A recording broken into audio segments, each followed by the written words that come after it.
నమస్కారం. నా పేరు రాహుల్ వర్మ. మా అత్తగారి ఏజ్ ఒక 25 సంవత్సరాల పైన ఉంటుంది. తనకి స్పాండిలైటిస్, కొన్ని సంవత్సరాల నుంచి స్పాండిలైటిస్ వల్ల బాధపడుతుంది.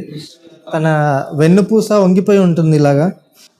అండ్ ఒక 20 సంవత్సరాల క్రితం పెల్విక్ బోన్ ఫ్రాక్చర్ అవ్వడం వల్ల పెల్విక్ బోన్కి స్క్రూస్ వేశారు. సో ఇప్పుడు ఈ ఏజ్ పైబడడం వల్ల ఆ ఫ్రాక్చర్ అనేది అక్కడ బోన్ డ్యామేజ్ అవ్వడం అండ్ స్పాండిలైటిస్ వల్ల తను బెడ్ రిడన్ అయిపోయింది. ఆల్మోస్ట్ తను లేచి నడవడం చాలా కష్టం అయిపోయింది. సో అల్లోపతికి చూపిస్తే వాళ్ళు సర్జరీ చేయాలి, ఆపరేషన్ చేయాలి అని అన్నారు. కానీ ఆ ఏజ్లో సర్జరీ, ఆపరేషన్ తన వల్ల కాదని చెప్పి ఇట్లా ఆయుర్వేదిక్ గురించి వెతకడం స్టార్ట్ చేశాము. ఆ తర్వాత మాకు ఇలా మహీంద్రా మైండ్ అండ్ బాడీ అని ఆయుర్వేదిక్ క్లినిక్ గురించి తెలిసింది.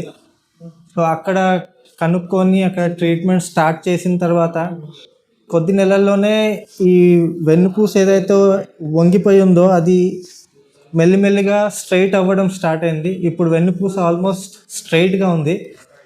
అండ్ ఎక్కడైతే ఫ్రాక్చర్ అయిందో ఆ బోన్ కూడా కొంచెం కొంచెం పెయిన్ తగ్గడం, ఆమె కూడా మెల్లిగా లేచి నడవడం, మెల్లిగా నిలవడం స్టార్ట్ అయింది. సో ఇంచుమించు 8-9 నెలలు ట్రీట్మెంట్ నడుస్తుంది. ఇప్పుడు ట్రీట్మెంట్ ఇంకా నడుస్తుంది. ఇంకా వెన్నుపూస అనేది ఇంకా ఫ్లెక్సిబుల్ అవ్వలేదు. ఇంకా ట్రీట్మెంట్ నడుస్తుంది, కానీ మంచి ఫలితాలు అయితే కనిపించాయి. సో ఇది నేను చెప్పదలుచుకున్నాను. ఇక్కడ ఈ ట్రీట్మెంట్, ఆయుర్వేదిక్ ట్రీట్మెంట్ వల్ల చాలా ఇంప్రూవ్మెంట్ కనిపించింది. Thank you.